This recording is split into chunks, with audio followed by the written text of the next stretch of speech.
Buenas tardes, gracias, doctora Rita Asmara Gay Gómez, por su tiempo para participar con nosotros hoy viernes 10 de abril del año 2025, 6 de la tarde, 5 minutos.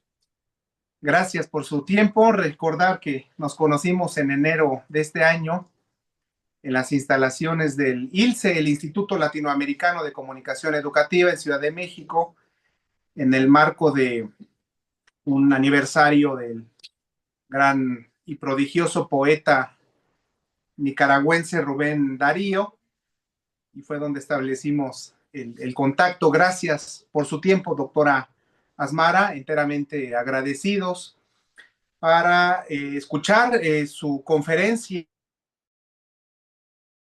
intitulada Literatura en la Mujer Mexicana desde la época prehispánica hasta el siglo XIX. Me voy a permitir dar lectura a la semblanza de la doctora Rita Asmara Gay,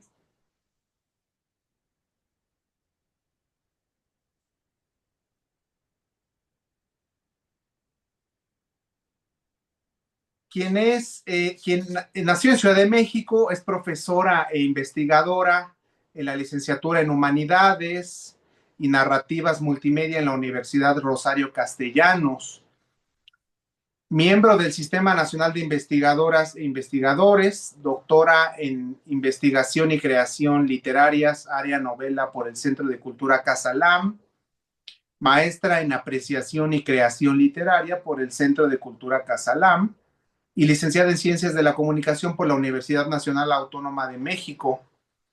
Recibió clases de actualización profesional en retórica en el Instituto de Investigaciones Filológicas y cursó talleres de creación literaria en la UAM y en la UNAM. Ha impartido clases en la Universidad Nacional Rosario Castellanos, el Instituto Nacional de Bellas Artes y Literatura, el Centro de Cultura Casalam, la Facultad de Ciencias Políticas y Sociales de la UNAM, FUNDAP y Filopalabra. Ha sido ponente en diversos congresos nacionales e internacionales de retórica, estudios clásicos y literarios. Fue becaria del Instituto de Investigaciones Filológicas de la UNAM y profesora del Instituto Nacional para la Educación de los Adultos. Ha publicado un manual para escribir ensayos, el ensayo Fundamentos y Ejercicios Fundap en 2018, y un libro de cuentos, Elena se mira en el espejo, Destiempos 2011. Es coautora de varias antologías de poesía, narrativa y ensayo. Cito algunas: Con la música por dentro, de la UAP de 2023, Danza de la libélula primero, El canto de la alondra 2023, Palabra de colibrí tercero, en El canto de la alondra 2023, Evocaciones de la torre latinoamericana, Sitges Mascarada 2021, Un legado de amor para la nueva generación, de la Academia Nacional de Poesía en 2019, Resonancias, BOAP 2018, La seducción del texto, UNAM IIFL 2018, Homenaje a García Ponce, IBEC Conaculta 2015, Política, Ética y Educación en la Antigüedad Griega y Latina, UNAM, AMEC 2015, entre otras. Sus áreas de investigación son la teoría y crítica literarias, la retórica, la teoría del ensayo, las vanguardias literarias, la teoría narrativa y la educación. Es miembro de la Asociación Mexicana de Estudios Clásicos, de la Asociación Mexicana de Retórica y socio fundador de la Organización Iberoamericana de Retórica. En 2018 recibió el nombramiento de embajador del idioma español por la Fundación César Ejido Serrano y el Museo de la Palabra. Nuevamente, doctora Rita Asmara Gay Gómez, enteramente agradecidos por su tiempo, su voluntad, disposición para compartir con nosotros tan relevante conferencia, intitulada Educación y Literatura en la Mujer Mexicana desde la época prehispánica hasta el siglo XIX. Muchas Disculpe que, gracias, estimado Ernesto. gracias a usted, disculpe que omití la visualización de la pantalla para presentarle debidamente, doctora Asmara. Muchas gracias. No se preocupe, al contrario, estoy muy contenta de estar aquí y de poder compartir con todos ustedes. Buenas tardes a todos y a todas. Compartir con ustedes un tema que me importa, que me preocupa, ¿no? Y que es poco conocido, precisamente cómo se ha educado la mujer a través de nuestra historia, de la historia del mundo y en particular de México. Es algo que se conoce poco a pesar de que hay trabajos muy importantes como los de la maestra Josefina Muriel del Instituto de Investigaciones Históricas de la UNAM, pero que bueno, espero que este sea también un buen canal para fomentar esos estudios y también para difundirlos, ¿no? Muy bien, les voy a compartir pantalla para no perdernos porque como lo comentaba hace un momento con el maestro Ernesto, es un tema bastante amplio. Entonces, como vamos a tocar varios aspectos, sí es importante ir visualizando un poquito la información que les voy a compartir. El tema de esta conferencia, de esta charla, es educación y literatura en la mujer mexicana desde la época prehispánica hasta el siglo XIX. Generalmente creemos que la mujer no se educó hasta el siglo XIX, cuando entra la ley de instrucción pública de Benito Juárez hacia finales del siglo XIX, pero eso es un error. De diversas maneras, la mujer se educó desde la época prehispánica hasta, bueno, hasta la actualidad, ¿verdad?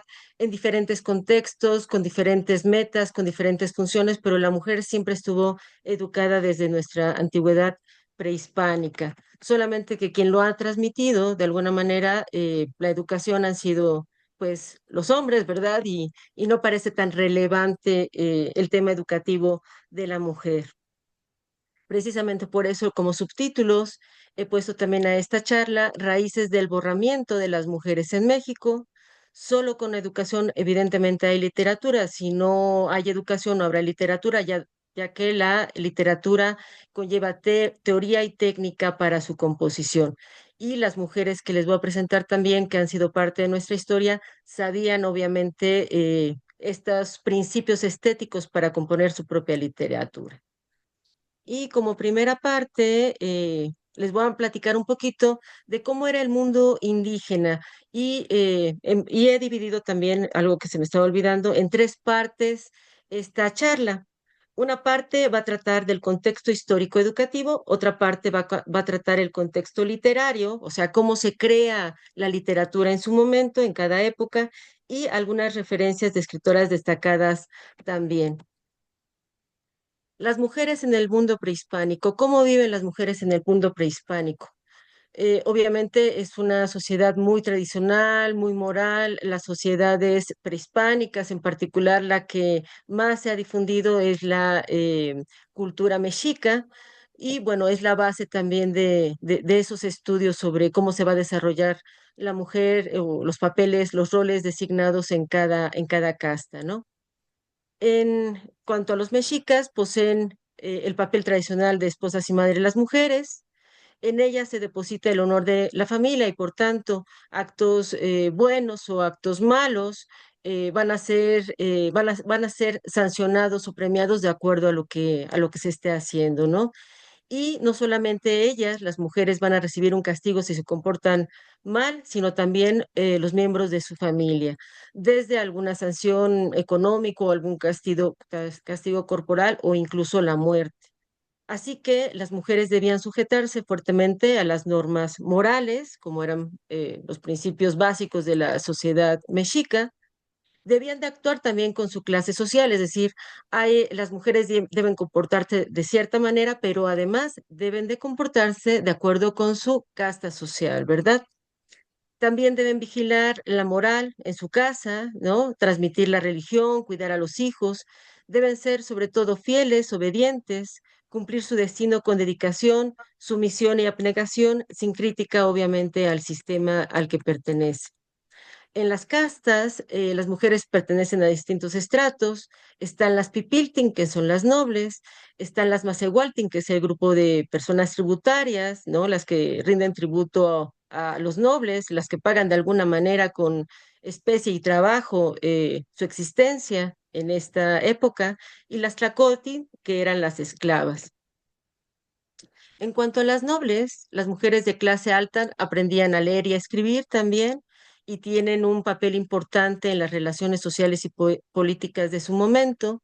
Realizaban algunas labores domésticas, elaboraban vestidos y mantas para su familia, pero también son educadas en los Calmecac, donde se educan los hombres nobles, y a las mujeres se les enseñaba igual que a los hombres, canto, danza, política, arte, religión, cultura y moral.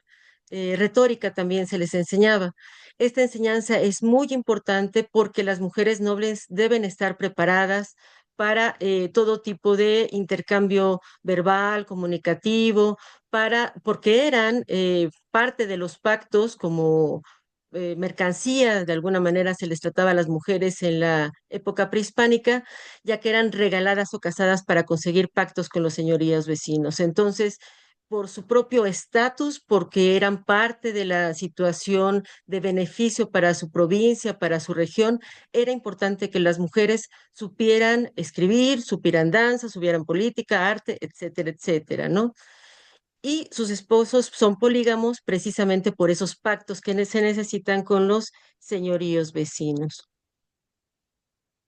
En cuanto a las tributarias, que digamos que sería como la clase media, la mayor parte de la gente era Macehualtin, pertenecen al sector tributario. Estas personas que pertenecen al sector tributario deben cuidar su casa, a sus hijos, ayudar al esposo en las labores agrícolas, realizar vestidos para su familia, confeccionar mantas u otros artículos como tributo y además de todo lo que implica este trabajo, acudir además a las casas de los nobles a realizar labores domésticas y ayudar al esposo en labores de agricultura o comerciales para sobrellevar los gastos del hogar y también como parte del tributo que debían de dar a los nobles.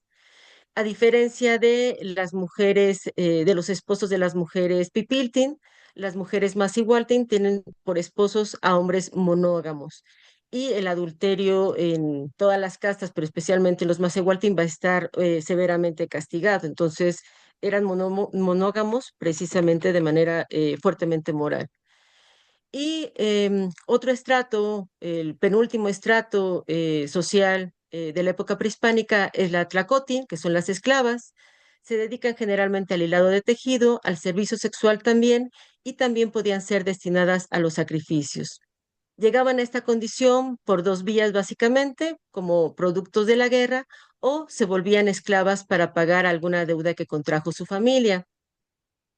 Malinal y la Malinche, por ejemplo, si bien no tuvo ninguna de estas condiciones, también llegó a ser esclava y por eso llega a manos de Cortés. Su familia, su mamá, cuyo esposo había muerto, se casa con otra persona, con otro rey, ¿verdad? Y de entre los dos deciden venderla y precisamente por eso llega a manos de un rey allá en Tabasco y este rey de Tabasco la regala a Cortés. Entonces, mucho se habla, por ejemplo, de Malinali, pero ella no tenía opción de decidir sobre su vida, ¿no?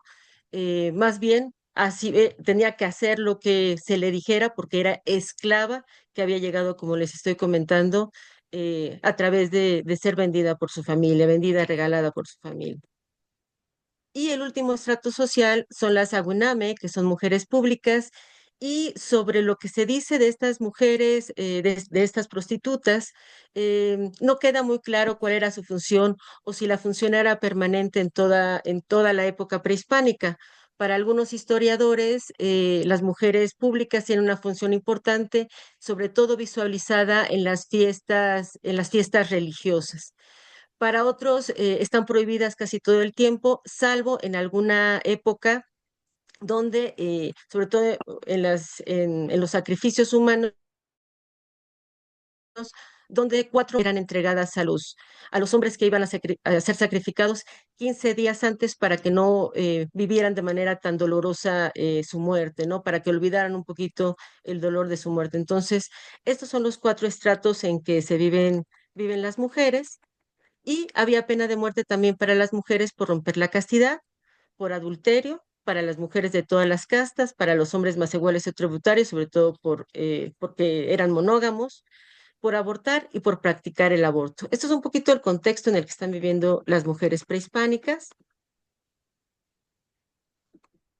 Y las mujeres nobles, como ya les había comentado, tienen una función social y política muy importante y dentro de estas funciones son tlacuilos, que significa ser escritor, pintor y artista del códice. Tlacuilo significa escribir pintando. Recordemos que escriben códices o escriben en piedra, ¿no? En estelas. Así que los tlacuilos, más que una escritura como la que conocemos actualmente, escriben pintando en códices sobre todo. Eran nobles, hombres y mujeres que se les educaba en lengua, cultura, costumbres, religión, política, arte, danza, canto, en las llamadas escuelas calmeca, como les estaba comentando. Como los códices son herencia de los pueblos en la época prehispánica, generalmente no firman con sus nombres, aunque algunos de ellos, sobre todo si hacen si hacen literatura, si hacen poesía, sí están firmados, aunque son pocos. Generalmente eran textos colectivos, estos códices, y se resguardaban en aposentos llamados amoscali, que significa libro y cali, lo que ahora conocemos como bibliotecas. De acuerdo con su especialidad, a estos escritores se les destinaba ya sea a centros religiosos, económicos, civiles que necesitaban sus servicios como templos, tribunales, casas de tributos, mercados, palacios, y residían precisamente en esas instituciones, ya fueran civiles, económicas o religiosas, en donde realizaban los códices especializados en sus códigos, en sus propias materias. Ya dentro de lo que es la literatura y la escritura de estos códices, este Daniel Garrison Brinton, un lingüista norteamericano del siglo XIX, nos va a transmitir que la literatura, la poesía de esta época está llena de diversas figuras literarias, como riqueza de metáforas, pájaros, flores, piedras preciosas, que se llevan al extremo en sentido figurado para oscurecer el sentido y que el oyente vive con emoción simbólica. Es decir, uno escucha esas metáforas en esa época e inmediatamente la relaciona con otra representación mucho más amplia. Palabras compuestas también, en mayor extensión que en la prosa ordinaria, palabras arcaicas o neologismos. Las vocales se alargan para dar énfasis o exigencia del metro, interjecciones como ay, va, insertadas para contribuir con el metro o para expresar emoción, dejan generalmente en algunas estrofas o hacia el final de los poemas incompleta la idea para que el oyente o el lector sea el co-creador de la obra. Este es un recurso literario que es usado en la actualidad, pero ya estaba en la literatura prehispánica también. Y como les comentaba, la literatura suele ser anónima porque es una función social, como función social también construir a la propia sociedad a partir de la poesía, aunque algunas mujeres u hombres llegaban a firmar sus obras. Principales autores prehispánicos que se nos han transmitido, que se nos transmiten desde la educación básica: Tlatecatzin, de mediados del siglo XIV, Tochihuitzin, de finales del XIV y principios del XV, Nezahualcóyotl, el más importante del siglo XV, Axayacat, de mediados del XV, Nezahualpili, hijo de Nezahualcóyotl, de mediados del XV y principios del XVI, y Ayocuan, de mitad del XV y principios del XVI también. Entre ellos destaca la figura de Macuilxochitzin, que es la única poeta mujer que tenemos registrada y que como sus compañeros hombres, va a escribir con esas figuras literarias y con las series estróficas que también ellos componían, obviamente. Entonces me estoy deteniendo un poquito para explicarles que no, las mujeres en esa época y prácticamente en la historia de la literatura mexicana no escriben nada más de manera espontánea o lo que se les ocurre, sino en realidad estaban escribiendo con la técnica y teoría que ellos mismos manejaban en todas las épocas. Entonces, Macuilxochitzin es la única escritora de la que tenemos registro. Nació en 1435, aunque se desconoce la fecha de su fallecimiento. Se cree que por ahí de 1498 a lo mejor se fue de la Ciudad de México, pero no lo sabemos con certeza. Lo que sí es en la coyuntura de una guerra, de algunas batallas que estaba perdiendo Axayacat allá con la gente de Michoacán. Su canto, también se tiene un solo canto de ella y es un canto profundamente filosófico, aunque el tema es de guerra, precisamente porque, como les digo, Axayácatl acaba de perder una batalla. Ujú. Es hija adoptiva de Tlacaelel, consejero de los reyes mexicas, y se cree que su origen es chichimeca, que posiblemente venía de Azcapotzalco. Su nombre significa cinco flor por haber nacido ese día en el calendario azteca. Como ya les comentaba también, la poesía de Macuilxochitzin es semejante a la de los demás poetas. Se basa en principios de construcción y emoción semejantes para los oyentes. En el caso de su canto es un poema para motivar a los guerreros a la lucha y también no tiene un final certero precisamente para reconstruir la idea de su poesía.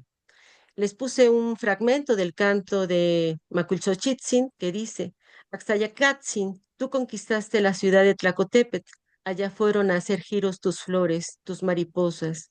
Con esto has causado alegría. El Matlatzinca está en Toluca, en Tlacotepetl.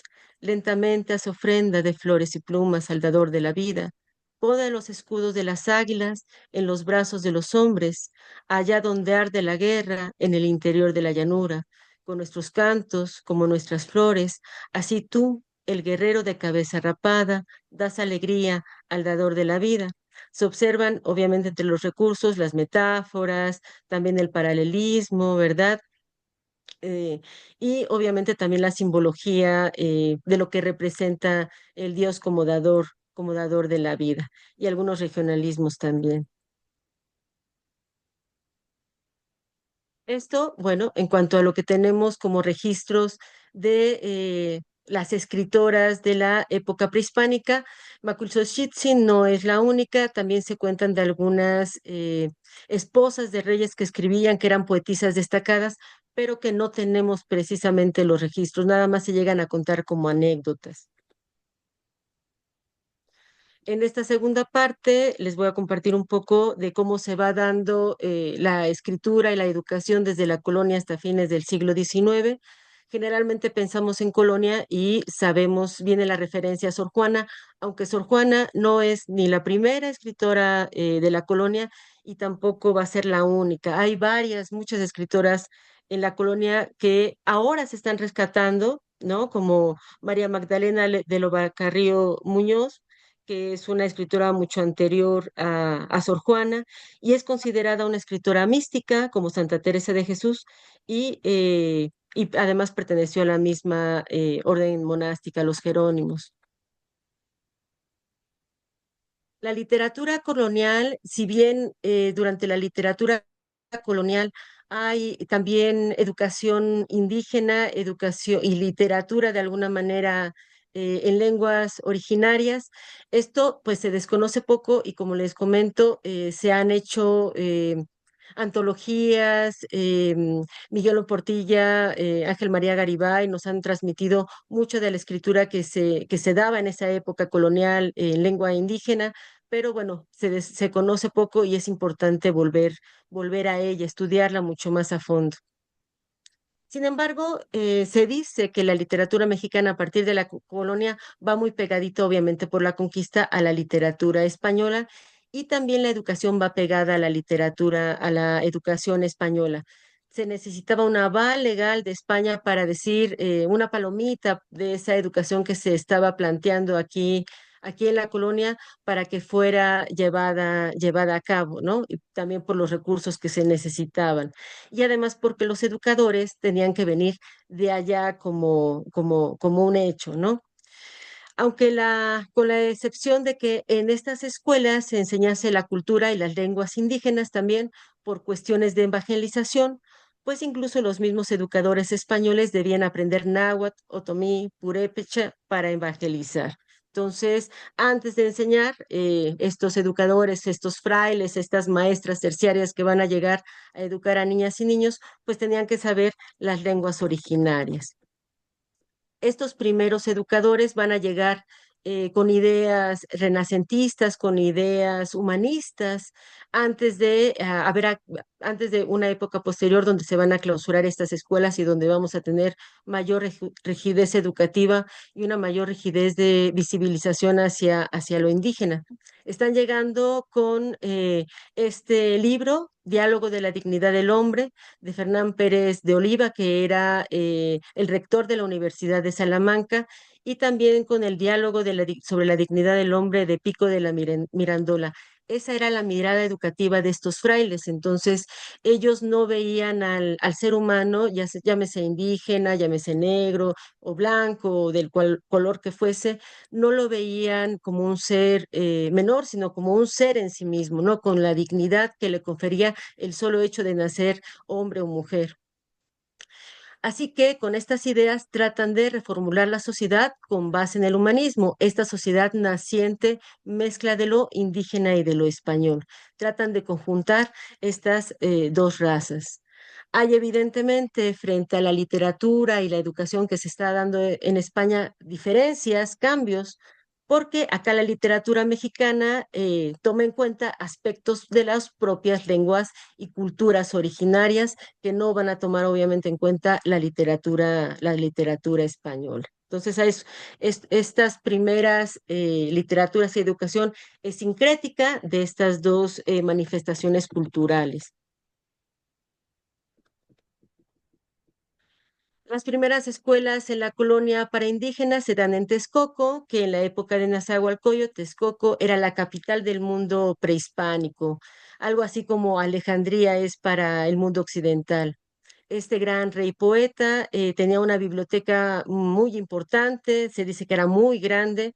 No lo podemos saber porque en cierta época Fray Juan de Zumárraga, enojado porque el nieto de Nezahualcóyotl y otros nobles mexicas están planeando una revuelta, además de que va a asesinar al nieto de Nezahualcóyotl, va a quemar muchos códices afuera de Texcoco. Entonces no sabemos qué tan grande era esta biblioteca. Pero bueno, era la más grande del mundo antiguo prehispánico y una escuela también tenía una escuela, una calmeca, donde se educaban los nobles indígenas, hombres y mujeres. Allí en Texcoco se va a fundar la primera escuela en 1523 por Juan de Ahora, Juan de Tecto y Pedro de Gante. Es la primera escuela de América. Estos frailes que venían de Bélgica con estos libros, sobre todo el de Pico de la Mirandola, sobre la dignidad del hombre, que ya les había comentado. En estas primeras escuelas que son para indígenas, se enseñaban letras, se enseñaba a escribir y a leer, música, canto y algún oficio como herreros, zapateros, sastres, talladores y tejedores. Y bueno, brevemente, porque no quiero contarles todo, pero se van a fundar muchas escuelas para indígenas, muchísimas, en Santa Cruz de Tlatelolco, en Tiripitío de Michoacán, que va a ser muy importante porque se van a dar como los altos estudios para los indígenas. En 1575 se funda el Colegio de San Pablo en Veracruz. En 1573 el Colegio de Santa María de Todos Santos para jóvenes distinguidos y sin recursos. En 1572 se va a dar mucho más apoyo a la educación por la llegada de los jesuitas. En Tepozotlán se va a fundar un seminario con énfasis en el estudio de las lenguas indígenas, en particular del náhuatl y otomí. Y en 1553, a instancias del virrey don Antonio de Mendoza, se funda la primera universidad en América, llamada Real y Pontificia Universidad de México, cuyas primeras instalaciones se encontraban en la esquina de Moneda y Seminario en el centro histórico. En esta época también se va a fundar la primera escuela para niñas, niñas indígenas, entre 1527 y 1528, donde llegaron a educarse por periodo alrededor de 400 alumnas. Y a partir de este logro, que en realidad se realiza por Catalina de Bustamante, que es quien está aquí al lado de la información que les estoy transmitiendo, es que se fundan otras escuelas para niñas en Ciudad de México, en Puebla, en Huejotzingo, en Xochimilco, en Tlaxcala, en Michoacán y en Veracruz. Para 1529, en cada uno de estos estados ya hay escuelas para niñas indígenas. Llaman a maestras estos frailes también para educar a las niñas indígenas en los colegios franciscanos, y Catalina de Bustamante va a ser la líder de todas ellas y es la primera educadora en América. ¿En qué se educaban las niñas indígenas? En lengua, cultura, manera de vestir, labores, religión, canto, y también para ser profesoras después, un poco más recargado hacia la cultura occidental, pero sin dejar obviamente su propia cultura. Tenía como fin la labor de estas escuelas para niñas, crear una nueva cultura, como le estaba comentando, un sincretismo entre lo indígena y también lo español. Y el fin también de estas escuelas, de las escuelas para niños y para niñas, es que se casaran después, que crearan una cultura idealmente y se casaran niños y niñas provenientes de estas escuelas, pero no se va a lograr. Estas escuelas eran gratuitas, se mantenían por medio de diversas donaciones de las mismas familias, de los hijos que iban a las escuelas o de la nobleza en general, aunque también los reyes católicos apoyaban para el mantenimiento de estas escuelas, y hasta Fray Juan de Zumárraga apoyaba la existencia de estas escuelas. Debían ser niñas en principio nobles, hija de caciques y principales, para que la influencia del pueblo fuese mayor y todos se educaran también en esta nueva idea del mundo nuevo hispano. Sin embargo, por excepción se aceptaban también doncellas pobres de buena conducta. Pronto esta idea de que solamente las nobles o las niñas de buena conducta van a ser aceptadas se va a modificar, porque aquí en la Nueva España no se, no se pudo consolidar la idea de que la mujer también podía estudiar de manera general. eh, por los otros estratos de alguna manera, porque el español, el español común y corriente, veía a la mujer como como a las esclavas, pues había que abusar de ellas, se les violaba, se les raptaba, se les secuestraba, y también ese fue el caso de Inesita, de 14 años, que se estaba educando en Texcoco con Catalina de Bustamante. El alcalde de Antequera, en Oaxaca, Juan Peláez de Barrio, mandó a su gente para secuestrar a Enezica. Hay un proceso también acerca de esto que sucedió con Enezica de 14 años. Y, eh, y bueno, ahí en el proceso se va a hablar muy mal de la escuela, se va a hablar muy mal de Catalina de Bustamante. Catalina va a buscar la ayuda de Isabel de Portugal, obtiene apoyo también en algún momento de Fray Juan de Zumárraga, que era el obispo de la Ciudad de México. eh, pero de todas maneras, ya sobre todo con la peste de 1545 se van a cerrar las escuelas para niñas, ¿no?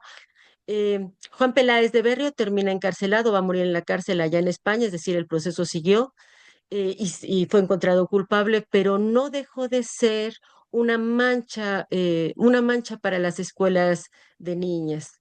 Pensar que podían ser secuestradas o que eran, como decía la gente de Peláez de Barrio, en vez de ser educadas, se hacía comercio con las niñas para gente noble, ¿no? Lo que tampoco era. Pero bueno.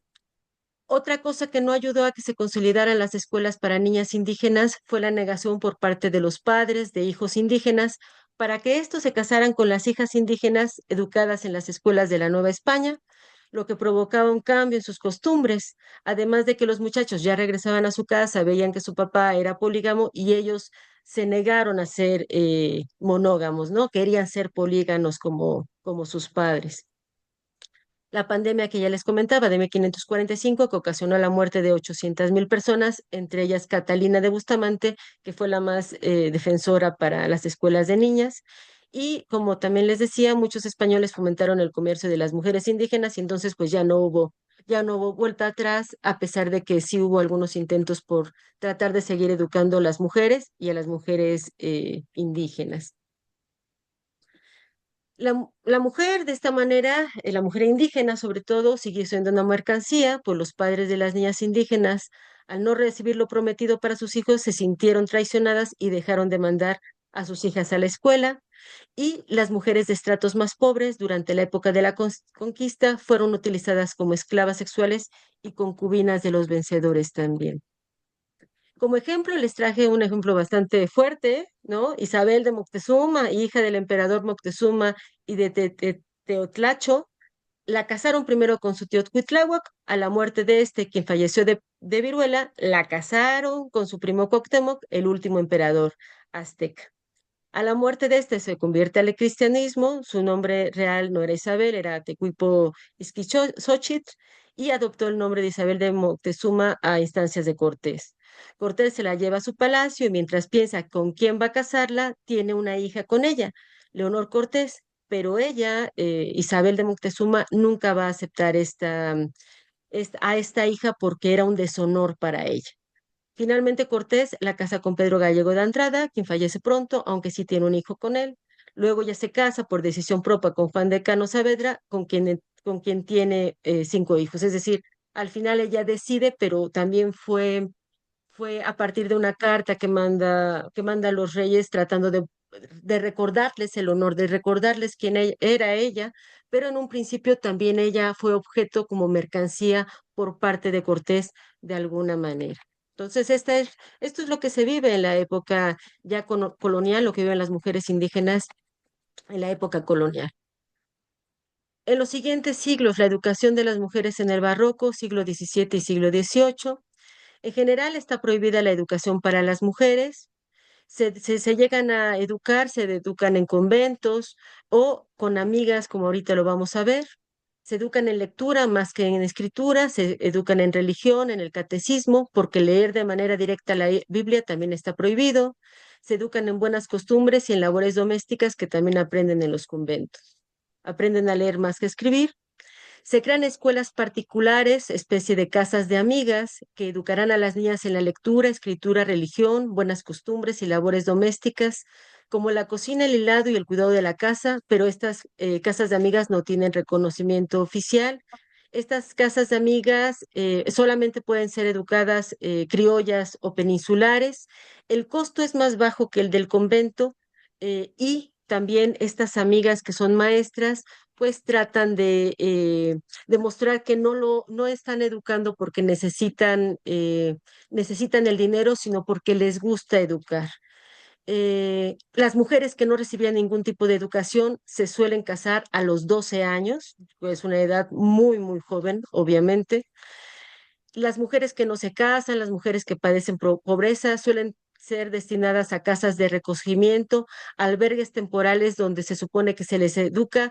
Mucho se cuenta también que se les maltrataba, se les castigaba, se les fustigaba por no tener criterio por haber padecido, por haber pecado mucho también.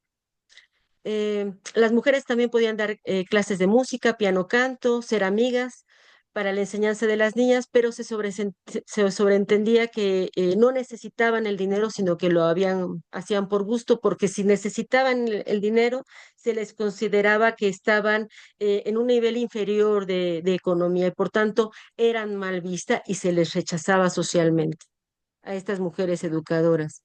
La mujer de la clase media y de la clase baja eran dueñas de pulquerías, propietarias de pequeñas tiendas, comerciantes, dedicadas a la venta de frutas, verduras, carnes y carnes en la plaza del mercado. Podían llegar a ser maestras, lo eran, pero como ya les decía, no trataban de decir que no era por dinero. Costureras y planchadoras también eran oficios a los que se dedicaban. ¿Cómo era la mujer? se les enseñaba con La Perfecta Casada de Fray Luis de León, que era una guía para mujeres casadas y cómo debían desenvolverse en la casa, en la sociedad y con relación al marido y la familia. Salvo estas poquitas lecturas, en realidad están leyendo la Biblia, el catecismo y pues son muy religiosas también. El contexto en que se van creciendo, se van educando, se van desarrollando estas mujeres es el barroco, y el barroco mexicano en la literatura es un movimiento artístico heredado de España entre los siglos XVI y XVII, perdón, XVII y XVIII. La base de este movimiento artístico es el horror al vacío, ¿no? Se dan cuenta estas personas barrocas de que la muerte es inminente y por tanto, como le temen a ese vacío que representa la muerte, van a tratar de llenar todos los espacios. Se van a volver más místicos, frente a los renacentistas se van a volver a la religión, van a ser mucho más espirituales por ese profundo temor a la muerte. Como características fundamentales de la literatura hay tensión, dinamismo, oscuridad, tenebrismo. Como figuras retóricas están la elipsis, el hipérbaton, la perífrasis, el símil, la antítesis, el oxímoron y la metáfora. Y temas, el amor, el paso del tiempo, la vida fugaz y la necesidad de construir una herencia de vida para las demás generaciones, todo en el marco precisamente de ese horror al vacío. Principales autores barrocos en la Nueva España: Bernardo de Balbuena, Juan Ruiz de Alarcón, Carlos de Sigüenza y Góngora, Sor Juana Inés de la Cruz, que es la que más destaca, aunque como ya les comentaba, Sor Juana no fue la primera escritora, no fue la primera escritora de la Nueva España, sino Catalina de Eslava, que va a escribir un poema y que se va a incorporar a un libro de un tío suyo. Em, y otra escritora importante también antes de ella es María de Estrada, María de Estrada. Ahorita no me acuerdo el otro apellido, por aquí lo debo de tener. Ok. En cuanto a Sor Juana, como sabemos, nace en Nepantla el 12 de noviembre de 1651 y se va a educar con estas amigas que cobran menos que en los conventos y pues como la mamá tampoco está casada, sino tiene ideas muy liberales, la mamá de Sor Juana pues tampoco tiene dinero como para andar educando a todos sus hijos en convento. Y dice Sor Juana en sus memorias: enviando mi madre a una hermana mía mayor que yo a que se enseñase a leer en una de las que llaman amigas, me llevó a mí tras ella la travesura, y viendo que le daban lección, me encendí yo de manera en el deseo de saber, que engañando a mi parecer a la maestra, le dije que mi madre ordenaba que me diese lección. Entonces engañó a la maestra, a la amiga, ¿no? De su mamá, y a los 3 años ella pudo aprender a leer y escribir más por travesura que porque en realidad lo hubieran mandado. Y esa travesura hizo que Sor Juana fuera destacada y fuera algo excepcional dentro de lo que es la historia de nuestra literatura y de nuestra cultura. Muy joven leyó toda la biblioteca de su abuelo y si no podía aprenderse algo en un tiempo determinado, ¿no? Agarraba las tijeras y se cortaba el pelo, ¿no? Porque decía a sí misma: no puede ser que yo estoy vestida de pelos y vacía de conocimientos. A los 8 años visita la Ciudad de México y aprende latín en 20 lecciones. El contexto es que se le ha muerto el abuelo y le pide a su mamá que la mande con su tía porque se siente muy triste y no quiere estar dentro de la casa donde vivía con su abuelo. Va a estar un largo rato con su familia, con la hermana de su mamá. Se entera de que hay una universidad, escuelas, le ruega a su mamá que le permita asistir a ellas, e incluso que puede vestirse de hombre, pero obviamente su madre se niega y tampoco es posible, ¿no? Por su inteligencia, porque destaca, a instancias también de su confesor, entra más o menos a la edad de 16 años como dama de honor a la corte de los virreyes de Mancera, y se cuenta la gran anécdota de que se llama a filósofos, matemáticos, humanistas, historiadores, especialista, le hace preguntas de sus materias y ella sale siendo admirada por estos estudiosos. Está allí en la corte y su madre también espera que se case con alguien noble, pero obviamente ni es la intención de Sor Juana y tampoco está en la posibilidad económica, no tiene dote como para casarse con un noble. Por tanto, a los 19 años decide ingresar en el convento. primero con las carmelitas, pero es demasiada la faena que hace y no puede estudiar, entonces mejor se pasa al convento de la Orden de San Jerónimo y allí va a permanecer, va a estudiar hasta su muerte por la epidemia de cólera. A pesar del encierro, va a mantener conversación y diálogo y amistad con los marqueses de Mancera.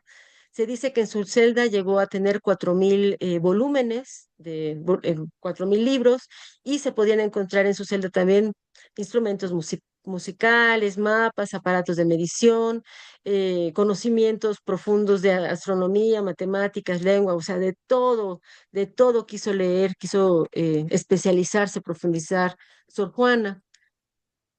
Abordó muchos temas, pero los que más destacan también es la opresión de las mujeres, la desigualdad de género y el papel de la educación en la emancipación femenina, sobre todo su respuesta a Sor Filotea de la Cruz.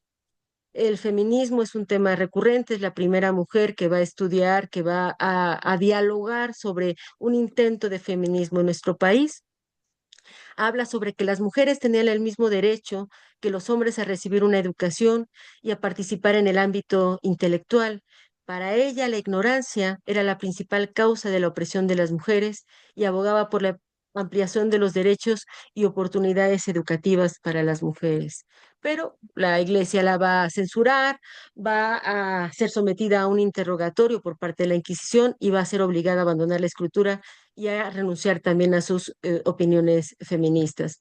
Pese a todo, nunca abandona la vocación literaria, deja de publicar con su nombre, aunque sigue escribiendo en secreto y mantiene correspondencia con los intelectuales de su época.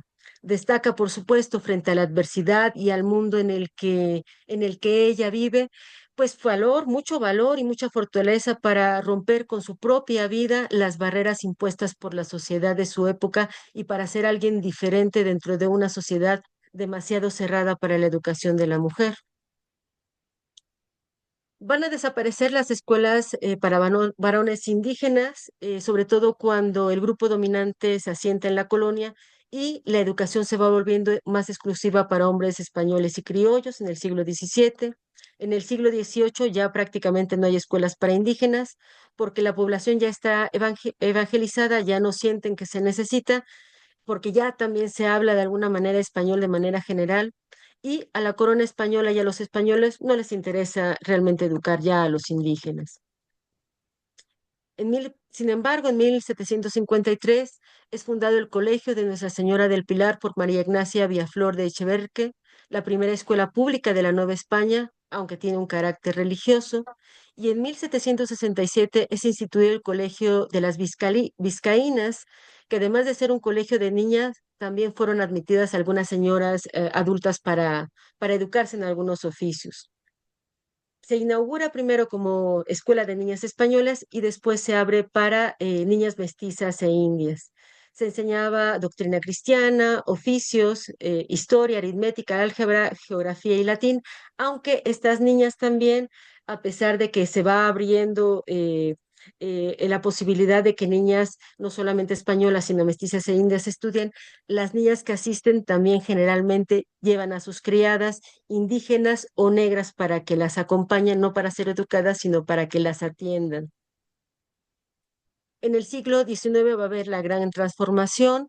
Educar a las mujeres es parte del nuevo sistema sociopolítico, a pesar de que todavía, sobre todo a principios del siglo XIX, va a encontrar resistencia por parte de algunos grupos sociales que piensan que los hombres van a perder autoridad y tendrán que competir con las mujeres por las fuentes de trabajo. Se reestructura la vida social y es difícil encontrar escuelas, hospitales y asilos. Se desarrolla con mayor fuerza el periodismo que había comenzado un siglo antes. La lectura por medio del folleto se amplía y es una de las lecturas que van a tener las mujeres.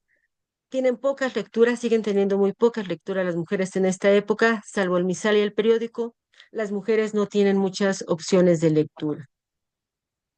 De acuerdo con un padrón de 1846, en la Ciudad de México, el número de las mujeres superaba los 64.000, lo que implica un 54.5% de la población, pero todavía seguía prevaleciendo la idea de que la finalidad de la existencia de la mujer era educar a los hijos, ser compañera del marido, no aburrirse en tertulias o reuniones sociales, ser sumisas, dóciles, complacientes y abnegadas que venimos arrastrando desde la época prehispánica, pero que se consolidó sobre todo en la colonia y en el barroco.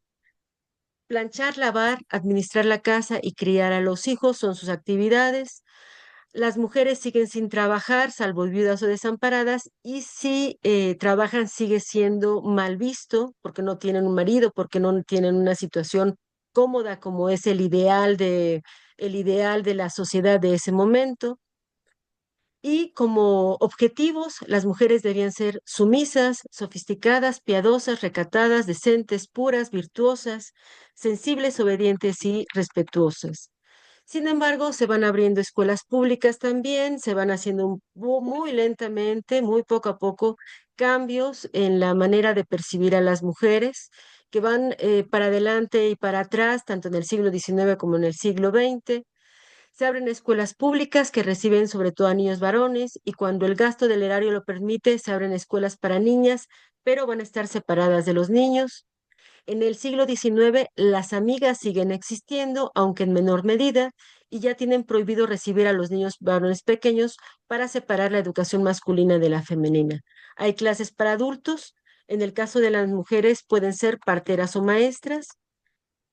A mediados del siglo XIX, las mujeres que desempeñan actividades son generalmente viudas o solteras o indígenas, artesanas para el comercio o laboran en casa. Muy pocas mujeres se dedican a las profesiones liberales como maestra, enfermera, partera, hacendada, actriz.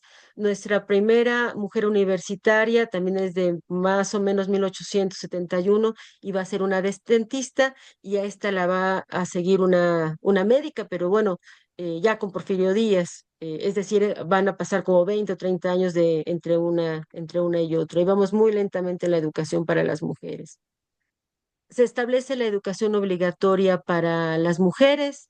El 3 de abril, con Ignacio Comonfort, se va a fundar el primer plantel de oficial de educación secundaria para niñas que van a poder estudiar religión, gramática y literatura, música y pintura, bordado, historia, geografía, aritmética, idiomas, medicina, economía y educación física. También este Benito Juárez va a crear la Escuela de Artes y Oficios para Mujeres en 1871, que tiene como objetivo formar a la mujer mexicana como agente productivo de la nación en términos económicos y morales. Durante el periodo también presidencial de Juárez se abrió paso a la Ley de Instrucción Pública de 1861, que va a obligar a tener educación elemental para niños y niñas de todos los estratos. Entre 1860 y 1870 se fundan las primeras escuelas normales del país y también las dedicadas a la educación de las mujeres. Entre 1876 y 1910 se va a tratar de reformular la pedagogía, se va a buscar una pedagogía moderna, más incluyente. Se crean y multiplican las escuelas normales y ya también hay carreras técnicas para obreros. Entre 1876 y 1916 es nuestro periodo de esta época el más rico en cuanto a la escritura que hacen las mujeres y aparecen muchas publicaciones feministas, como Violetas de la Náhuac, que va a existir de 1887 a 1889. Es el primer periódico feminista de la Ciudad de México, dirigido por Laurea Wright y Matiana Murguía.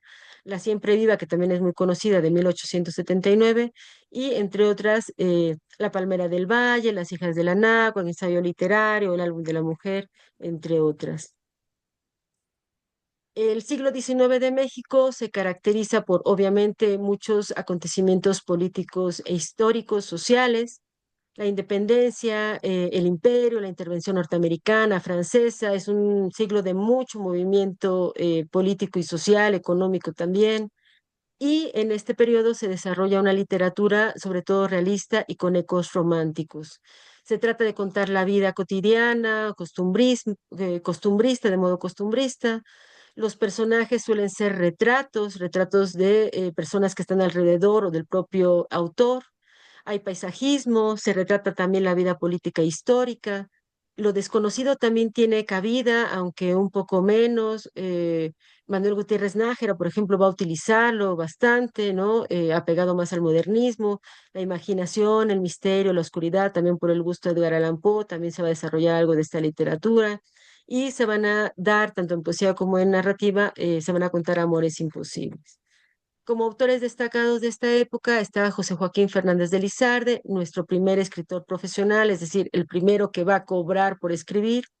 José Tomás de Cuéllar, fundador de la Crónica Nacional, Andrés Quintana Roo, autor del primer poema patriótico mexicano, y entre otros muy conocidos y destacados, obviamente, Riva Palacio, Justo Sierra, Manuel Acuña, Ignacio Manuel Altamirano, Ignacio Ramírez el Nigromante. En cuanto a las mujeres, no fue fácil desarrollarse en esta época, a pesar de que es una época donde las mujeres escriben mucho y que va a dar paso a la gran escritura del siglo XX, pero no fue fácil porque escribir para la mujer en esta época era desaprobado, ¿no? Traía mucha crítica. Si pese a la desaprobación social la mujer escribía, y se lo permitían también las familias porque debía pedir permiso, se limitaba a escribir poesía amorosa, nunca trataba de realizar reflexiones intelectuales, y las otras opciones que tenía era el género epistolar, la escritura de diarios, la escritura confesional, que aún hoy recibe críticas y que en ese tiempo se consideraban géneros menores, y por tanto, como la mujer era menor, pues también era asignado a ella. Escritoras de esta época como Rita Cetina Gutiérrez, Gertrudis Tenorio Zavala y Cristina Farfán Manzanilla tuvieron que firmar sus textos con seudónimos para protegerse. También vieron surgir términos despectivos para las mujeres que deseaban plasmar sus ideas en papel. Marisa Vidilla, literata, talentacia, eran algunos de los ingeniosos insultos que se usaban en la época contra ellas. Pese a esto y pese a lo que tenían que escribir sí o sí las mujeres, hay dos escritoras destacadas, María Enriqueta Camarillo y Roa de Pereira, que va a ser nominada al Premio Nobel de Literatura en 1951, que fue maestra de piano, que va a pertenecer al modernismo, que va a colaborar en la revista Moderna, Revista Azul y El Mundo Ilustrado, revistas que están dentro del marco de los hombres, ¿verdad? Pero donde ella también se incorpora por el talento y el esfuerzo y el trabajo que ella desarrolló en su escritura. Sus dos primeros libros de poemas se van a publicar con el seudónimo de Iván Moskowski. Se ubica dentro del modernismo literario y colaboró también con La Mujer Mexicana, con esta revista que va de 1904 a 1906. Aquí les puse un poquito del recuento de María Enriqueta Camarillo, del gran papel que va a hacer María Enriqueta Camarillo también para abrir las puertas de la mujer mexicana en el siglo XX. Su novela El Secreto gana en Francia el premio a Mejor Novela Extranjera y se publica traducida al francés en la colección Cahiers Féminas. Es nombrada socia honoraria de la Asociación de Universitarias Mexicanas. Es nombrada socia correspondiente de la Real Academia Hispanoamericana de Ciencias y Artes de Cádiz. Su colección de libros Rosas de la Infancia gana el premio a la mejor publicación infantil durante la Exposición Iberoamericana Universal de Sevilla. Fue nombrada socia correspondiente del Instituto Histórico del Niño en Estados Unidos. Se une a la International Poetry Society en Nueva York. Es nombrada socia honoraria del Ateneo Mexicano de Mujeres. Recibe el lazo de Isabel la Católica y recibe la Gran Cruz de Alfonso X el Sabio en España. Entonces, dentro de todo, personas, ¿no? Escritoras como María Enriqueta Camarillo, a pesar semejante a Sor Juana, a pesar de el gran trabajo que le costó salir del esquema en el que se le había impuesto, pues hace una carrera notable como escritora. Y la otra escritora que destaca en esta época es Laura Méndez de Cuenca, que ella va a ser nuestra primera escritora profesional, es decir, la primera que va a cobrar por escribir, ¿verdad? Nace en Amecameca en 1853 y va a fallecer en 1928. Se educa en la Escuela de Arte Oficios de 1872, creada por Benito Juárez. Va a ingresar al Conservatorio de Música. Formó parte también del Parnaso Mexicano. Fue incluida en la antología Poetisas Mexicanas de 1893, que José María de Vigil va a realizar a petición de la esposa de Porfirio Díaz, que contempla poetisas mexicanas del siglo XVI al siglo XIX, y fue también periodista. Ella era Laura Méndez de Cuenca. Viajó por Europa como delegada del gobierno mexicano en materia de educación. En 1905 fue presidenta de la Sociedad Protectora de la Mujer, que promovía igualdad de derechos y el acceso a la educación de la mujer. Y en sus textos, aunque muchos de sus textos, como los de Simpleza, son profundamente prosas poéticas, ¿no? Líricas, narrativa lírica, pues también hay una intencionalidad de denuncia social sobre el papel que tenían las mujeres, como estos cuentos criminales escritos por ella, de los cuales traje algunos fragmentos. Dice Laura desde Cuenca, cacho y sacudía el polvo a su mujer sin agregar pretexto para la solfa. Ella se echaba a llorar en tanto que al hijo, ante tamaña injusticia, se le escapaba el corazón. Las pesquisas de los vecinos, las de la autoridad, las de la esposa, todos fueron inútiles. Se cansaron de buscar a las dos mujeres en vano. Algunos días después del triste suceso, unos polleros que regresaban de la capital denunciaron al alcalde dos cuerpos de mujeres a medio comer por los coyotes. Qué fuerte. Eh, y también de cuentos criminales. Ayer una mujer descuartizada flotando en pedazos en la bahía, un crimen cometido para ocultar otro más inicuo, repugnante que coser a un hombre a puñaladas. Luego el doble parricidio cometido por un joven de buena casa, impaciente por heredar a sus viejos padres. Después, las dos muchachas ultrajadas y estranguladas en un templo protestante y ahora, bueno, eso es un poco de lo que va a ir denunciando también, como les digo, Laura Méndez de Cuenca, todas estas escritoras desde la época prehispánica hasta el siglo XIX, abordando temas diversos, pero también de denuncia y de protesta sobre los derechos que no tenían las mujeres de su época. Y bueno, por mi parte sería todo. Muchas gracias. Gracias por escuchar, por atender esta plática. Déjenme prender la luz un momentito porque ya me veo a oscuras. Listo. Al contrario, doctora Asmara Gay, gracias por su tiempo y su disposición para compartir tan relevantes y nutridos datos que dan cuenta de nuestra historia, de nuestro pasado, esa memoria histórica y donde consideramos que es fundamental el desarrollar un ejercicio de educación permanente para generar esa conciencia social, histórica del pasado y poder apuntalar el actuar en el presente en concordancia también con principios plasmados, establecidos en la Declaración de las Responsabilidades de las Generaciones Actuales para con las generaciones futuras de la UNESCO, preservar el legado histórico, la memoria histórica para las futuras generaciones y donde consideramos también fundamental que, dada la importancia para conocer nuestra historia, tener presente que el hombre que olvida la historia se asemeja al hombre que pierde la memoria y no queremos perder esa memoria histórica nutrida de datos, insisto, y de eh, elementos que marcaron los procesos históricos de los siglos para la conformación de nuestro Estado mexicano como lo conocemos. Transitamos al segmento de participaciones, preguntas, respuestas, comentarios adicionales para establecer un diálogo y fomentar, insisto, este proceso de educación permanente. Suplico que para quienes deseen participar puedan manifestarlo con mano física o mano virtual, para quienes no tienen activada su cámara, mano virtual, y poder escucharles debidamente, enlistar sus participaciones en el orden de intervenciones, para quienes así lo estimen conveniente. Por mi parte, doctora Asmara, en lo que se incorporan participaciones, nos encontramos en Puebla a unos días de celebrar la fundación de nuestra ciudad. el 494 aniversario de la fundación de nuestra ciudad de Puebla, próximo 16 de abril. Eh,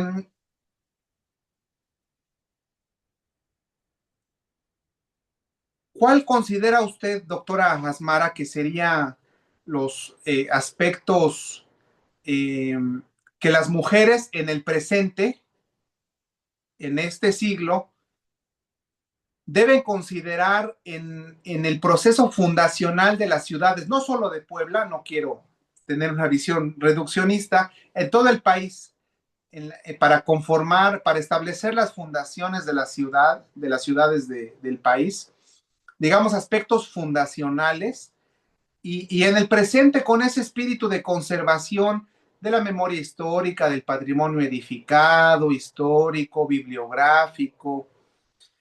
Ya usted nos compartía, exponía esos retos, esos desafíos, los seudónimos a los que tenían que acudir para publicar, para escribir.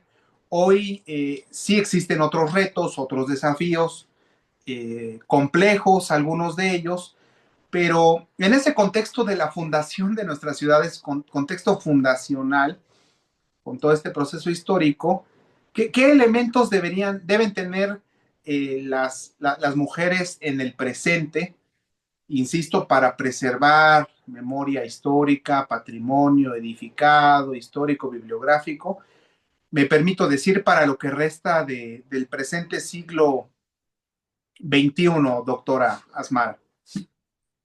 Si le estoy entendiendo, porque no estoy segura de estarle entendiendo, maestro Ernesto, se refiere a cuáles serían las cualidades ideales de las mujeres como pensando en las ciudades fundacionales, como en una refundación de nuestra perspectiva de las ciudades. Exactamente, así es, De por favor. acuerdo, con gusto contesto la pregunta. Es difícil, ¿no? Considerar un ideal, sobre todo porque nuestros pueblos, a pesar de que estamos en el siglo XXI, de que hay un gran porcentaje ya de mujeres educándose en las universidades y en algunas universidades como la que represento, la Universidad Nacional Rosario Castellanos, hay un mayor porcentaje, sobre todo en algunas carreras, más de mujeres que hombres, ¿no? A pesar de eso, las estructuras familiares, las estructuras sociales se han ido transformando muy lentamente. ¿Qué quiero decir con ello?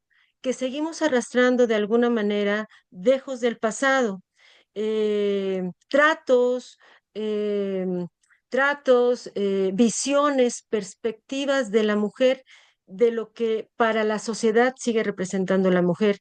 Y eso es un reto para las mujeres día a día. El recordar que las mujeres somos personas que pensamos, que decidimos, que tenemos valor más allá de nuestro cuerpo, sigue siendo un reto de las mujeres de todos los días.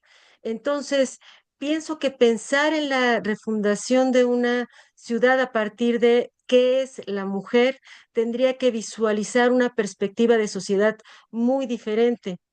En 1971, Rosario Castellanos fue entrevistada, en una entrevista, durante una entrevista dijo, necesitamos para llegar a eso, para cambiar nuestra perspectiva, una revolución social total, un cambio radical, ¿no? La mujer como un ser, insisto, que no solamente esté dedicada a la crianza de los niños, sino que son labores compartidas, no son labores propias de un género, sino que tenga la perspectiva de ser una líder también de la comunidad. Yo creo que, y frente a los cambios sociales y políticos que estamos pasando, esa sería una de las labores de las mujeres en una refundación ciudadana. Las mujeres como líderes de la nueva sociedad. De acuerdo, gracias, doctora Asmara, por su respuesta. Ya en el chat le envía saludos el maestro Alfonso Jiménez Contreras, nuestro amigo de Tepeaca, que ya nos hizo favor amablemente usted de responderle. ¿Alguna intervención por parte de los asistentes virtuales? Lo solicitaría con mano virtual. enlistar el orden de intervenciones y escuchar debidamente, insisto, para generar un proceso de educación permanente entre nosotros. Doctora Asmara, vino a mi mente eh, las últimas diapositivas la vida de Elvia Carrillo Puerto. Tengo entendido que ella realizó algunas campañas de alfabetización, sí, una incidencia mayor en ámbito político, lucha social, pero Elvia Carrillo Puerto, eh, dada mi ignorancia, o para profundizar en su vida, aparte de esta campaña de alfabetización, ella se dedicó a escribir, a generar otro tipo de aportación literaria. Fíjese, maestro Ernesto, que eso sí, no lo sé, no he estudiado la vida de ella, pero es una buena aportación por parte de usted para poder estudiarla también. Ah, ok, de acuerdo. Gracias, gracias, gracias. Sí, y me atrevo a preguntarlo por la lectura de su semblanza, dada la trayectoria en el Instituto Nacional de Educación para Adultos, que realizan campañas de alfabetización en todo el país. Y vino a mi mente, por alguna Disculpa, razón, disculpa Ernesto, Elvia Carrillo Puerto Ernesto, vino disculpa. a mi mente.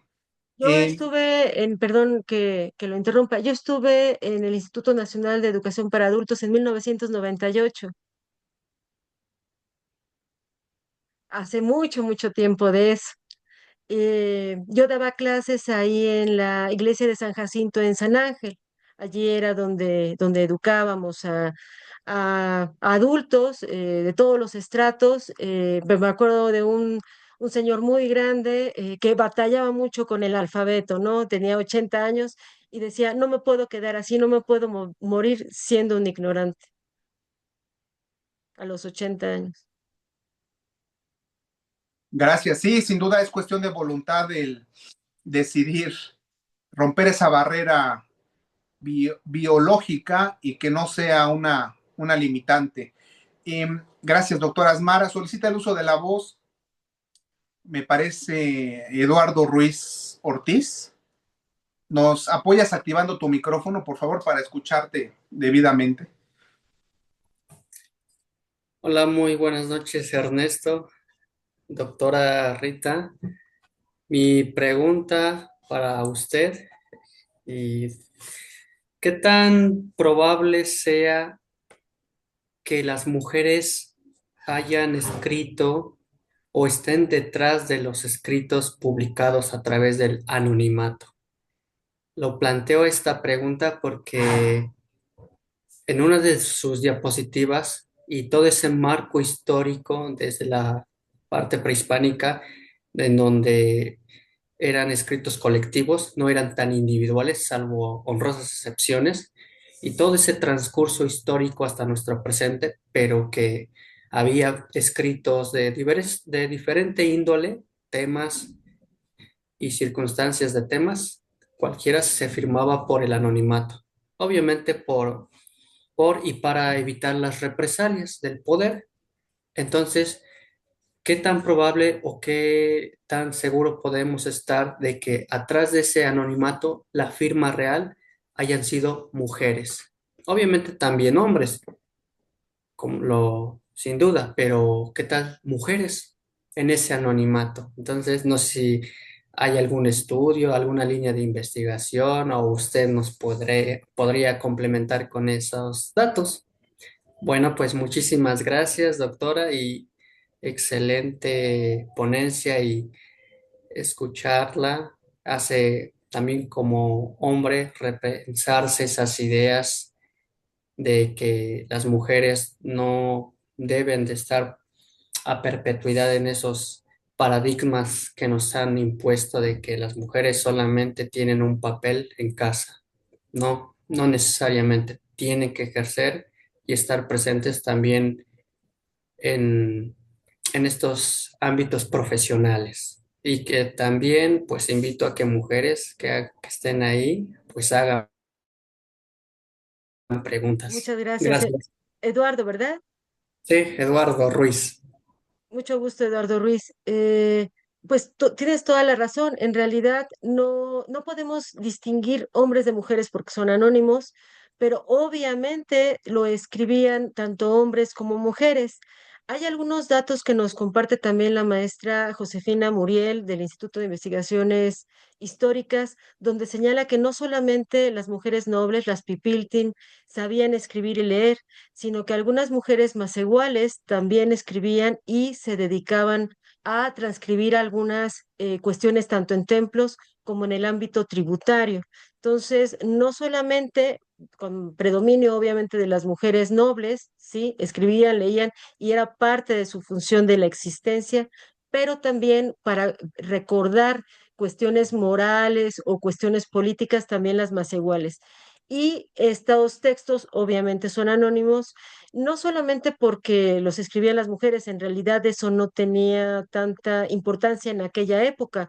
Si hubiera tenido importancia que las mujeres escribieran o no, se hubiera prohibido desde el inicio que las mujeres escribieran o leyeran. Al contrario, no solamente era por permitido, sino que era una obligación de las mujeres aprender a escribir, aprender a leer y aprender lo mismo que los hombres o casi todo lo que los hombres que tenían poder en su época, en la época prehispánica.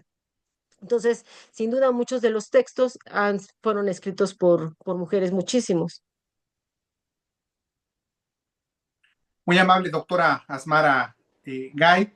Ya nos vamos acercando a la finalización de la conferencia.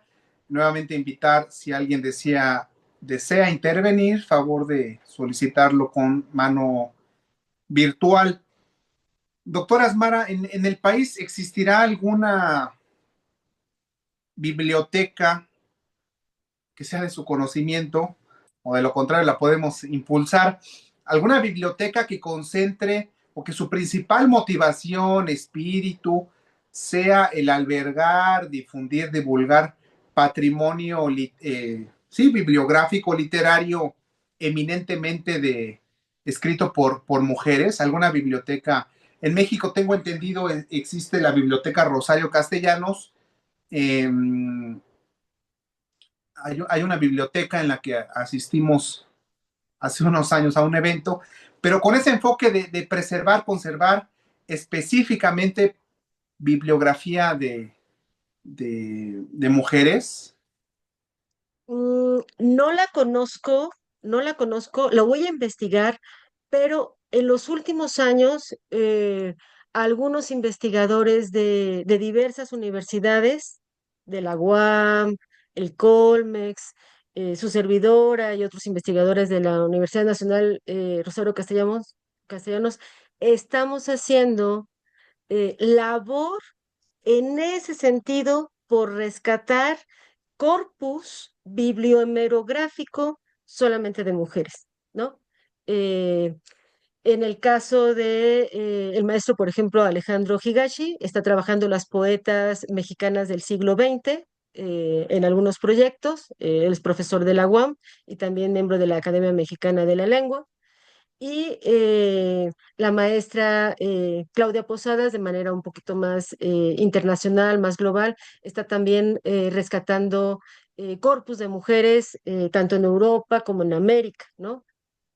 Nosotros estamos rescatando esto que les compartí el día de hoy, que les resumí el día de hoy, es un proyecto mucho más amplio que traemos en la Universidad Rosario Castellanos por rescatar la escritura y la educación de las mujeres, pues sobre todo lo que han escrito las mujeres desde la época colonial hasta la época contemporánea.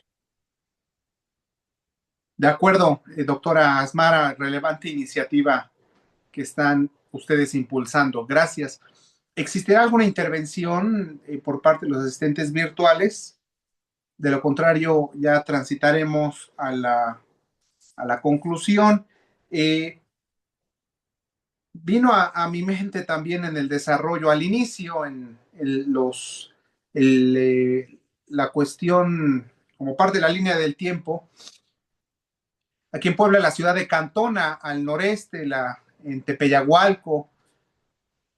Ha habido diversos estudios de investigación arqueológica, precisamente esta zona cumplió 30 años, pero la función y la labor, doctora Asmara, en las zonas arqueológicas de nuestro país, ¿habrá algún estudio, alguna lectura que usted nos pueda compartir específicamente sobre zonas arqueológicas y la labor, la función, dado el contexto histórico, la cosmovisión, cosmogonía de las mujeres para todo el proceso de construcción, edificación, aspectos también de guerra o de intercambio comercial, economía, socialización, de las mujeres con ese enfoque de, yo lo diría, de investigación de zonas arqueológicas, pero abocado a la función de las mujeres.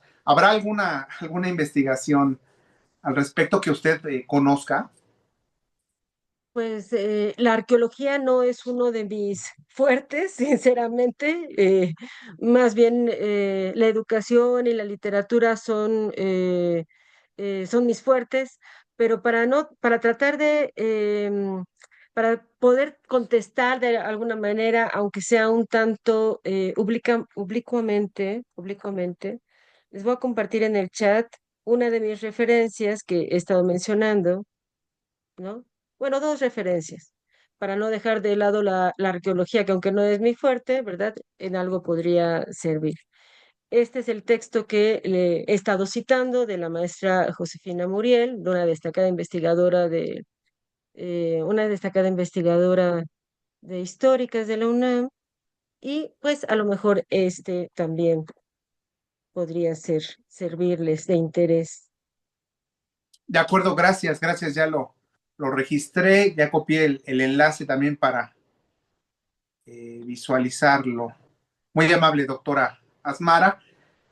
Si no existe otra intervención por parte de los asistentes virtuales, ya transitamos a la conclusión de esta muy nutrida conferencia, doctora Asmara, donde sin duda se establece un proceso de educación permanente y donde transitamos de la ignorancia al conocimiento para no ser esclavos de lo que otros dicen, esclavos de lo que otros piensan y esclavos de lo que otros hacen. Tantos datos que se desconocen y que en pleno siglo XXI consideramos es necesario, relevante conocer para al menos lo que resta del siglo XXI y con ese enfoque de preservación, conservación y fomentar ese interés, esa identidad, ese sentido de pertenencia en todo el país y entender que el contexto histórico, el proceso histórico por el que hemos atravesado, ha sido complejo, muy complejo, y que las mujeres, con los datos que usted nos compartía, se han tenido que vivir esa adaptación, ¿no? Esas condiciones de adaptabilidad para enfrentar y afrontar los retos, los desafíos que que han tocado vivir.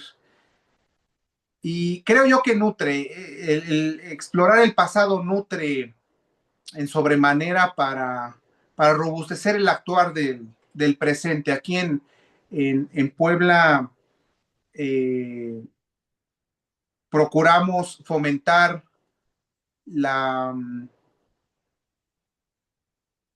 visita a espacios de biblioteca, de patrimonio bibliográfico, y sin duda creemos que debe existir ese interés, esa voluntad para que los ciudadanos visiten sus bibliotecas públicas. Aquí en Puebla, la Biblioteca Salvador Cruz Montalvo, nos enterábamos que cerraron hace unos años 3, 4 bibliotecas, pero ¿qué sentido social tendría si no hay interés para que el ciudadano acuda a una biblioteca, se profundice en el estudio de su propia ciudad, contraste la vigencia, realice un análisis comparado de los recientes años, décadas, siglos, y creo yo, esa sería la tarea para el presente, no solo para los que nos encontramos en esta conferencia, ya por concluir, pero el cómo buscar mecanismos para generar ese interés, identidad, sentido de pertenencia y revalorar el pasado, toda esa gran labor por la escritura, el, ese amor por la escritura, yo me permitiría también decir, y el contenido que se ha plasmado en tantas obras que ya usted nos daba cuenta. Gracias, doctora Asmara Gay. ¿Algún comentario final que nos motive, que nos estimule para seguir eh, llevando a cabo este tipo de actividades? Sobre todo fomento también a la lectura de tantas obras que ya nos refirió y nos compartía. ¿Algún comentario final, doctora Asmara? Bueno, yo quería comentar a dos o tres aspectos. El primero, de lo que acaba de decir, de cómo fomentar la lectura en bibliotecas. Para poder fomentar la literatura a través de la biblioteca tiene que estar cerca de la gente, ¿no? Cuando se funda, por ejemplo, la Biblioteca José Vasconcelos aquí en la Ciudad de México, que es una biblioteca nacional, hubo muchas críticas al respecto, porque como Biblioteca Nacional, pues la gente de Chiapas, de San Luis Potosí, la gente de Puebla, ¿verdad? No puede acudir, por más que sea nacional, pues se decía en ese momento, es un gran elefante blanco. Es un elefante blanco porque está aquí y por más que sea nacional, pues no pueden llegar los libros a la comunidad. Entonces, para fomentar la lectura a través de la biblioteca debería de estar en el lugar donde vive la gente y debería ser cercana a la gente. La lectura como algo cercano a la gente no es algo que se nos haya transmitido de una manera muy agradable, digamos. Ve como algo lejano, se ve como algo impuesto, ve como algo obligatorio por muchos factores, entre ellos el exceso de tecnología, el exceso de televisión, ahora el exceso de redes sociales. Entonces, habría que equilibrar un poco nuestra perspectiva de la lectura y con base en la biblioteca hacer bibliotecas donde está la gente. O sea, la gente, yo tengo una biblioteca afortunadamente cerca de donde vivo, en esta casa que es de ustedes también, y los jóvenes van a la biblioteca, o sea, está cerca, tienen que hacer tareas. Y niños y jóvenes de secundaria van a la biblioteca a organizarse, a hacer tareas, etcétera. Entonces, primero está allí y después es un espacio que además está dentro de un centro cultural y les parece un lugar adecuado y agradable para ir, sin la imposición, sino eh, hacerlo por sí mismos. Si vemos a la lectura como una imposición, como aquellas campañas de lee 20 minutos, si de por sí 5 minutos para un no lector es pesado, ahora obligar a alguien no lector 20 minutos, pues es imposible. Habría que hacer otro tipo de estrategias. Las estrategias por medio de cuentacuentos es una buena actividad para fomentar la lectura también, ¿no? Entonces la biblioteca que esté cerca y que sea algo como que se apropien las personas, los jóvenes también. Y lo otro que quería comentar antes de despedirnos es que los retos de las mujeres siguen existiendo. Las mujeres que firman con seudónimo siguen existiendo.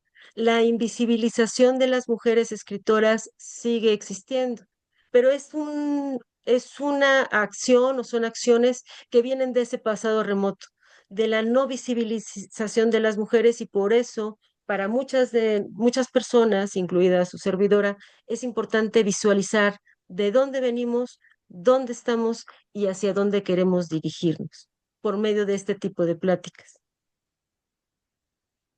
Muy bien, sí, de acuerdo, con ese enfoque prospectivo y de futuro y que abone a la construcción de una utopía colectiva, Así es. social y que difunda toda nuestra riqueza cultural, patrimonial y abone al fortalecimiento de una convivencia armónica en el pleno desarrollo armónico de todas las